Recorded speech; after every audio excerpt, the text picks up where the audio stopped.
Hello, नमस्कार. तुम्हा सगळ्यांचं माझ्या चॅनलमध्ये स्वागत आहे.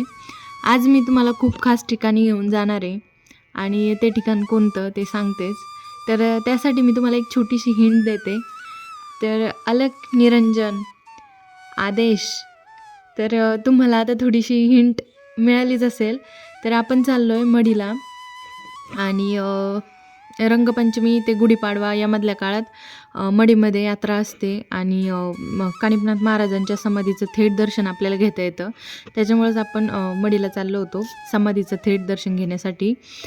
तर चला तुम्हाला पण मी घेऊन जाते.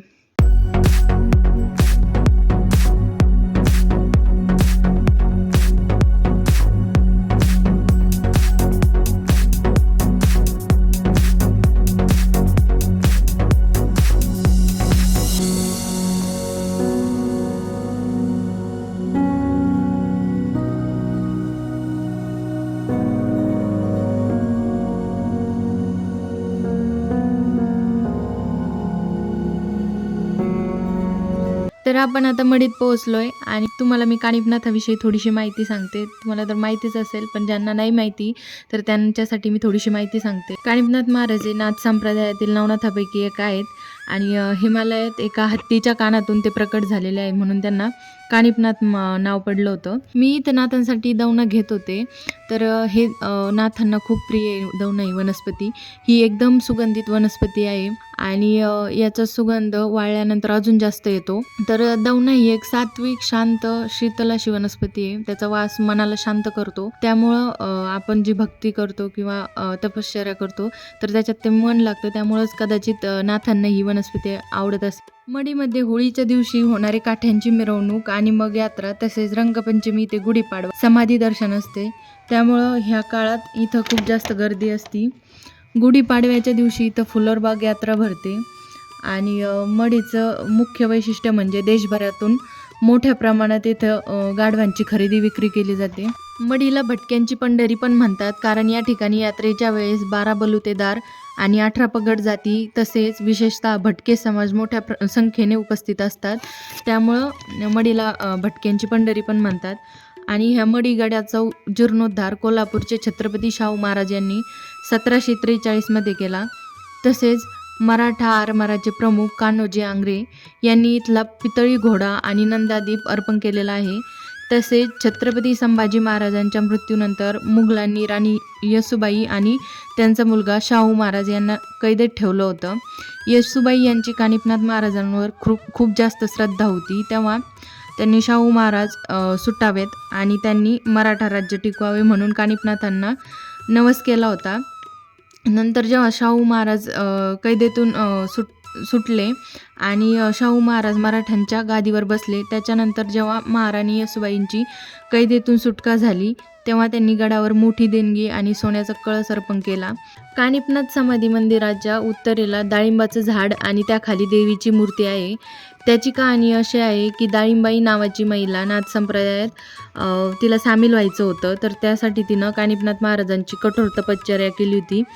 शेवटी कानिफनाथ महाराजांना रंगपंचमीला स्वतः प्रकट होऊन दर्शन तिला द्यावं लागलं. तर त्यांनी तिला सांगितलं की तुझ्याकडे जो मनोभावे इच्छा मागून धागा बांधेल त्याच्या त्या सर्व इच्छा पूर्ण होतील. आणि काही कालावधीनंतर डाळिंबाईच्या समाधीच्या तिथं डाळिंबाचं झाड आलं. त्या झाडाला पंचरंगी धागा बांधला आणि मनातील इच्छा व्यक्त केली तर ती इच्छा पूर्ण होते. इथं गडावर अनेक भाविक नवनाथ ग्रंथाचं पारायण करण्यासाठी येतात. इथं कानिफनाथ महाराजांची संजीवन समाधी असल्यामुळं इथं पारायण केलं जातं. तर पारायणासाठी हे जे मी तुम्हाला आत्ता मंदिर दाखवते तर इथं समोर बसून आपण पारायण करू शकतो. आतमध्ये 9 जे नाथ आहेत त्या सगळ्या नाथांच्या मूर्त्या आहेत आणि समोर आपण बसून पारायण करू शकतो. तसेच कानिफनाथ महाराजांच्या समाधी मंदिराच्या मागच्या साईडला एक मंदिर आहे छोटंसं. तर त्यामध्ये एक भुयार आहे आणि त्या भुयाराच्या आतमध्ये महादेवाची पिंड आहे. तर असं म्हणतात की कानिफनाथ महाराज इथंच ध्यान साधना करायचे. ते भुयार मी तुम्हाला नंतर कधीतरी एखाद्या व्हिडिओमध्ये दाखवेन, कारण आज खूप जास्त गर्दी होती आणि गर्दी असल्यामुळं मला त्या भुयारात जाणं पण शक्य नव्हतं. तर मी जेव्हा पण पुढच्या वेळेस जाईल तेव्हा मी तुम्हाला नक्की तिथं पिंड वगैरे सगळं मी तुम्हाला दाखवेन आणि लवकरच तो व्हिडिओ मी आपल्या चॅनलवर अपलोड करेन. ह्या मंदिराच्या पलीकडच्या साईडनी पूर्ण गर्भगिरी पर्वत दिसतो आणि समोरच बघितल्यानंतर आपल्याला मायंबा दिसतो. तर मायंबा म्हणजेच मच्छिंद्रनाथ महाराजांची समाधी, जिथे त्यांनी समाधी घेतली ते मंदिर दिसतं इथून. आणि मढी ते मायंबा हे अंतर 6 ते 9 किलोमीटर आहे. आणि आत्ताच्या भाविकांच्या सोयीसाठी या दोन नाथांना जोडणाऱ्या 3.5 किलोमीटर लांबीचा रोपवे इथं होणार आहे. त्याला मंजुरी पण भेटलेली आहे.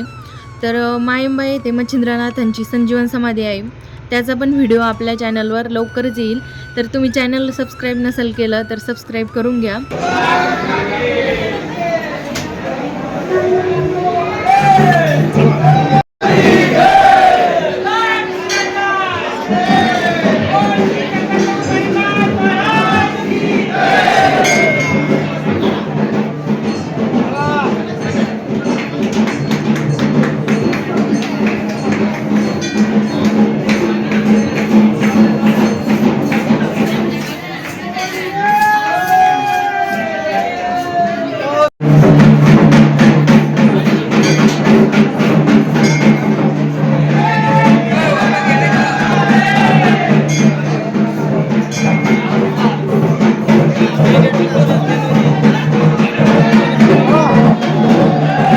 रंगपंचमी ते गुढीपाडवा इथं काठ्यांची मिरवणूक असते आणि मानांच्या काठ्याला इथं समाधीच्या तिथं नेलं जातं आणि ढोल ताशाच्या गजरात इथं पूर्ण मिरवणुका असतात.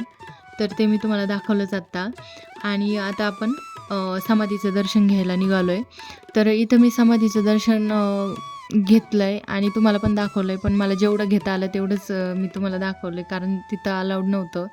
पण त्यांना मी विचारलं होतं आधी काढताना, व्हिडिओ काढताना, की मी काढू का म्हणून. तर ते म्हटले हो, पण एकदम थोडाच घ्या म्हणून.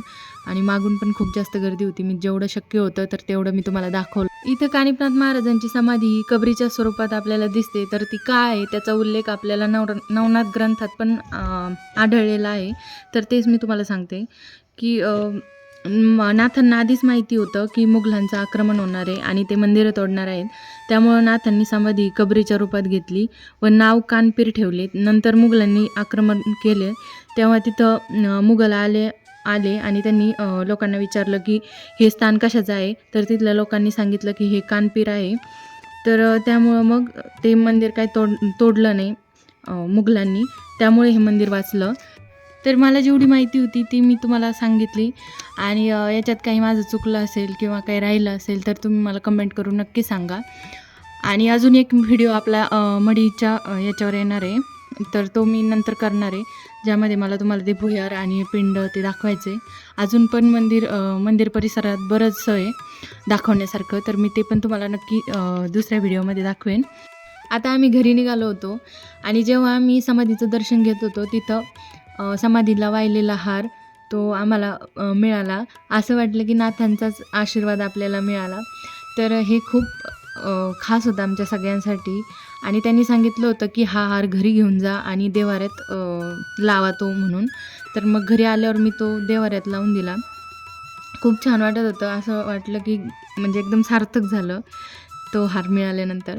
तर असा होता आजचा व्हिडिओ. तुम्हाला कसा वाटला मला कमेंटमध्ये नक्की कळवा. आणि तुम्ही आले होते का कधी मढीला ते पण मला कमेंटमध्ये नक्की सांगा. तर भेटूयात अशाच नवनवीन छान छान व्हिडिओसोबत. तोपर्यंत बाय बाय.